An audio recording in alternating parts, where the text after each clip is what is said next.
So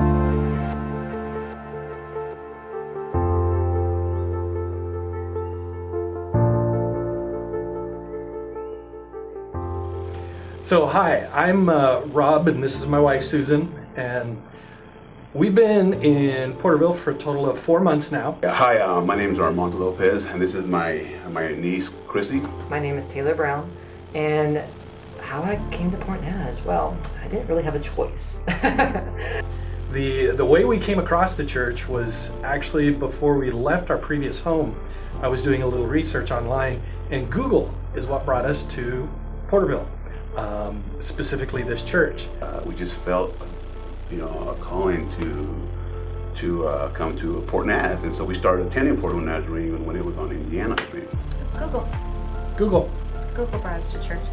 We didn't get involved in many of the ministries. We just were attending, and we grew up. We were so used to being part of a small church, and then we came to this huge church with all of this amazing talent. This music. It's like, wow, this is awesome. And we loved it, and so, but we still had our ministry in Woodville. And my brother had a children's ministry that he was passionate about, and I had a youth ministry that I was passionate about. We belong to Port Naz now, and we're proud to say that, we're part of this church. And we feed off of Port Naz, but we also branch off, into Woodville with all the things that Port Naz has to offer. So it's kind of exciting to know that we're part of this team now. The small groups for us are the core of the church. We just feel like that's where you really connect with people. That's where you really get to meet people down deep. But it's where you really get to know people. And that's been the case for us. And it doesn't hurt that there's food. That Just helps. saying. Initially, we wanted to be invisible. In fact, the first Sunday that we were here, we walked in, and as soon as the service was over, we made a beeline for the door. And Mark caught us before we could get out the door. And he kind of took us over in the corner and just said, "Who are you guys?" So we had a little conversation. Well, in the middle of that conversation, he found out that we lived just around the corner from him. And so then a couple of days later, I wave as he's driving by and keep waiting for him to come over and mow our grass, but he hasn't done that yet. So. So when I went to college, I did have a struggle finding a church because this was my church home. So when I moved back to Porterville, it wasn't a question. I was going to come back to Port Naz because this is where I was comfortable, and I missed that church environment that I didn't have in San Diego. When I was diagnosed with cancer, I was flooded with messages and felt so loved by my Sunday school. I mean, Cheryl has been there. Pastor Lon has been through Pastor Lon and Sue have been there through everything. And Pastor Chad and Bonnie were there praying for me right before surgery when I was going to have my tumor removed. So the list is endless of people that were there for me. We just wanted to just come on Sunday morning, sit in the back, and no one notice us.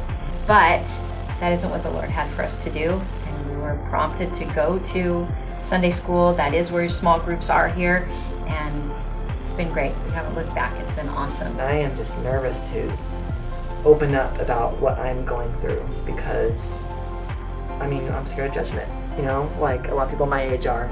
I feel like millennials, I'm talking to you millennials, because we live in the era where it's like my opinion matters, and if no one likes my opinion, then I'm not going to go there.